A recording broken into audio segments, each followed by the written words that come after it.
प्रिय छात्र छात्राओं, आज हम अपने बीए पार्ट फर्स्ट के सेकंड पेपर राजस्थान के इतिहास के अंतर्गत का अभ्युदय एवं विस्तार विषय पर बात करेंगे।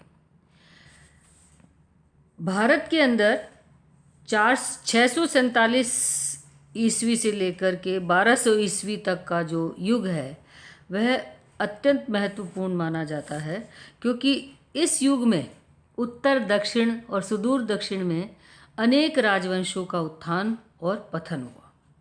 इन राजवंशों में चौहान राजवंश का स्थान बहुत ही महत्वपूर्ण है। ये चौहान शासक राजस्थान और उसके आसपास के क्षेत्रों में इन्होंने अपने शासन की स्थापना की और उस क्षेत्र को सपादलक्ष अथवा सांभर अथवा शाकंभरी कहा जाता है। और सपादलक्ष या सांभर से इस राज्य की सीमाओं को विस्तृत कर कर इन चौहान शासकों के द्वारा केंद्रीय शासन तक साम्राज्य का विस्तार किया गया। चौहानों की उत्पत्ति और मूल स्थान को लेकर के विभिन्न इतिहासकारों में मतभेद है। भाटों और चारणों ने चौहानों को अग्निवंशीय बताया है, जिसका मूल आधार चंद्रबरदाई है कि पृथ्वीराज रासो है। पृथ्वीराज विजय और हमीर महाकाव्य में इन्हें और हमीर रासो में इन्हें सूर्यवंशी माना गया है। वहीं डॉक्टर ओझा, कर्नल टॉड और डॉक्टर स्मिथ और विलियम क्रुक उन्हें विदेशी मानते हैं और डॉक्टर दशरथ शर्मा ने इन्हें ब्राह्मणों की संतान माना है। इस तरीके से चौहानों की उत्पत्ति काफ़ी विवादास्पद है और इसी तरीके से इनका जो मूल क्षेत्र है वह भी विवादास्पद है। डॉक्टर गोपीनाथ शर्मा के अनुसार चौहानों का मूल स्थान जांगल देश, जो कि आधुनिक बीकानेर, जयपुर और उत्तरी मारवाड़ का क्षेत्र है, तथा सपादलक्ष अथवा सांभर था। लेकिन डॉक्टर दशरथ शर्मा चित्तौड़ को चौहानों का मूल स्थान बताते हैं। पृथ्वीराज विजय, हमीर महाकाव्य और सुरजन चरित में पुष्कर को चौहानों का मूल स्थान बताया गया है, किंतु अधिकतर विश्वस्त मान्यता चौहानों के मूल स्थान के संबंध में यह है कि चौहान सांभर, पुष्कर और सीकर के सीमावर्ती के मध्यवर्ती क्षेत्र के अंदर रहते थे। यह उनका मूल स्थान था। पृथ्वीराज विजय और हमीर महाकाव्य के अनुसार चौहानों का आदि पुरुष चहमान था, अर्थात चौहान वंश की स्थापना चहमान नामक व्यक्ति के द्वारा की गई थी। किंतु बिजोलिया शिलालेख के अनुसार वासुदेव नामक व्यक्ति ने सपादलक्ष में चौहान राजवंश की नींव रखी थी और उसी ने सांभर झील का निर्माण करवाया था। डॉक्टर गोपीनाथ शर्मा ने 551 ईस्वी के आसपास का यह समय निर्धारित किया है। इसी वंश में सामंत नामक शासक हुआ था, जो बिजोलिया लेख के अनुसार वत्स गोत्र ब्राह्मण वंश में पैदा हुआ था। हालांकि उसके उत्तराधिकारियों की हमें कोई स्पष्ट और सही जानकारी नहीं मिलती है।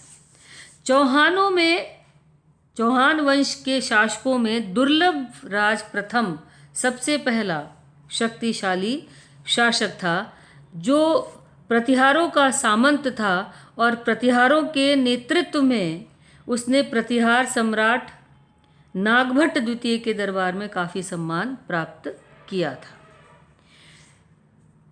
इसके बाद दुर्लभ राज के बाद गुवक प्रथम, फिर चंद्रराज द्वितीय, गुवक द्वितीय और फिर चंदन राज गद्दी पर बैठा और चंदन राज ने दिल्ली के तोमरों के विरुद्ध सफल संघर्ष करके अपने राज्य को शक्तिशाली बनाया। उसका उत्तराधिकारी वागपति राज प्रथम था और उसने सबसे पहली बार महाराज की उपाधि ग्रहण की। वाकपति राज प्रथम के उत्तराधिकारी सिंहराज ने महाराजाधिराज की उपाधि ग्रहण की। उसके बाद विग्रहराज द्वितीय चौहान शासक हुआ, जो कि प्रारंभिक चौहान शासकों का सबसे शक्तिशाली शासक था, क्योंकि उसने गुजरात के चालुक्यों को पराजित किया और मुस्लिम आक्रमणकारियों से भी डटकर सामना उसने किया।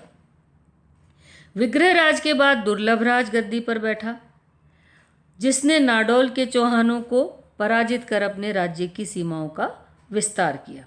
उसके बाद गोविंदराज तृतीय वाकपति द्वितीय गद्दी पर बैठे और वाकपति के बाद वीर्यराम बहुत ही कमज़ोर शासक हुआ, जिसके समय में सांभर का राज्य निकल गया। किंतु उसके उत्तराधिकारी चामुंडराज ने पुनः अपने राज्य को प्राप्त किया और फिर दुर्लभराज तृतीय ने गुजरात के राजा कर्ण से युद्ध किया और गजनी के इब्राहिम तथा प्रतिहारों से युद्ध करता हुआ वह मारा गया। दुर्लभराज तृतीय के बाद वीर सिंह और वीर सिंह के बाद विग्रहराज तृतीय चौहान शासक हुआ। विग्रहराज तृतीय के पुत्र एवं उत्तराधिकारी पृथ्वीराज प्रथम ने 1105 ईस्वी में 700 चालुक्यों को, जो कि पुष्कर में ब्राह्मणों को लूटने आए थे, उन्हें मौत के घाट उतारा और परम भट्टारक महाराजाधिराज परमेश्वर की उपाधि ग्रहण की। इस तरीके से वासुदेव के समय में प्रारंभ हुआ चौहान वंश पृथ्वीराज प्रथम के समय तक काफ़ी शक्तिशाली हो गया था। पृथ्वीराज प्रथम के पुत्र एवं उत्तराधिकारी अजयराज अपने समय का एक शक्तिशाली शासक था और इसी अजयराज ने 1113 के आसपास अजय मेरू अर्थात अजमेर की स्थापना की। अजयराज के बाद अर्णोराज गद्दी पर बैठा और अर्णोराज के बाद अर्णोराज चौहान वंश का प्रतापी शासक था।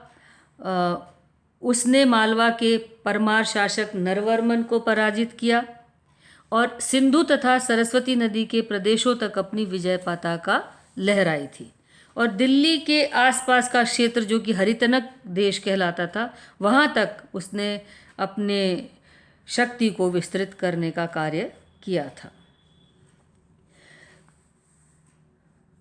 उसके पश्चात जगदेव ने अर्णोराज की हत्या कर दी और जगदेव के पश्चात विग्रहराज चतुर्थ 1158 में गद्दी पर बैठा। उसने चौहान राज्य के स्वरूप को अत्यंत विकसित किया। दिल्ली के तोमरों को पराजित करके दिल्ली के आसपास का क्षेत्र उसने अपने राज्य में मिला लिया। विग्रहराज चतुर्थ वह पहला व्यक्ति था जिसका शासन पंजाब में हिसार व उसके आसपास के क्षेत्र उसने मुसलमानों से जीतकर अपने राज्य में मिला लिए थे। अर्थात उसका राज्य पंजाब और पंजाब में हिसार व उसके आसपास के क्षेत्र तक फैल चुका था। चालुक्य शासक कुमारपाल से उसने पाली, नागौर और जालोर जीत लिया था। उसने बधानकों को भी पराजित कर अहीरवाटी के क्षेत्र पर अपना अधिकार कर लिया था।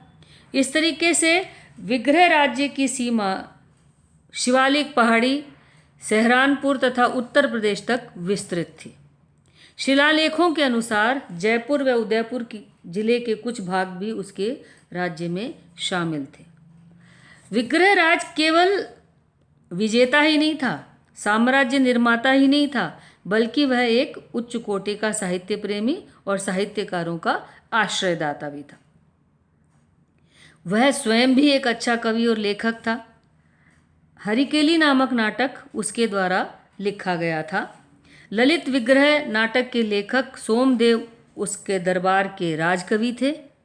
उसने अपने शासनकाल में अजमेर में एक संस्कृत चटशाला बनाई थी और विशालपुर नामक कस्बा स्थापित किया, जिसके अंदर दुर्ग और मंदिरों का निर्माण करवाया गया। उसका काल सपादलक्ष का स्वर्ण युग माना जाता है और यह वही संस्कृत पाठशाला है जिसे आगे चल कर के कुतुबुद्दीन ऐबक के द्वारा तोड़ा गया और यहाँ पर 2.5 दिन का झोंपड़ा बनवाया गया। इस तरीके से विग्रहराज के द्वारा चौहान वंश को सुदृढ़ता, स्थायित्व प्रदान किया गया। विग्रहराज चतुर्थ के बाद अपर गांगे और उसके बाद पृथ्वीराज द्वितीय गद्दी पर बैठा, जिन्होंने 1169 तक शासन किया। पृथ्वीराज द्वितीय के शासनकाल में भी मुसलमानों से चौहानों का संघर्ष हुआ। कुछ शिलालेखों से पता चलता है कि पृथ्वीराज द्वितीय का राज्य अजमेर और शाकंभरी के अतिरिक्त जहाजपुर के निकट मेनाल, जो आज आधुनिक समय में चित्तौड़ के निकट है, हांसी, पंजाब आदि भाग तक विस्तृत है। पृथ्वीराज द्वितीय की निसंतान मृत्यु होने के बाद उसका चाचा अर्णोराज का सबसे छोटा पुत्र सोमेश्वर अजमेर की गद्दी पर बैठा। सोमेश्वर का लालन पालन उसके ननिहाल गुजरात में हुआ था। सोमेश्वर के पश्चात से ही 2 पुत्र उत्पन्न हुए, पृथ्वीराज तृतीय और हरिराज, और सोमेश्वर की मृत्यु 1177 में हुई और उसके बाद चौहान वंश की अजमेर की गद्दी पर पृथ्वीराज तृतीय, जो कि राय पिथौरा के नाम से भी प्रसिद्ध है, गद्दी पर बैठा। और उसके समय में राजपूतों की शक्ति इतनी अधिक विस्तृत हो गई थी कि उनके द्वारा केंद्रीय शासन पर अपना साम्राज्य स्थापित कर दिया गया था। और हम यह कह सकते हैं कि पृथ्वीराज तृतीय के समय में चौहान वंश की शक्ति अपनी पराकाष्ठा पर पहुंच चुकी थी। हम अपने अगले लेक्चर में पृथ्वीराज चौहान की उपलब्धियों और पानीपत के तराइन के युद्धों के बारे में बात करेंगे।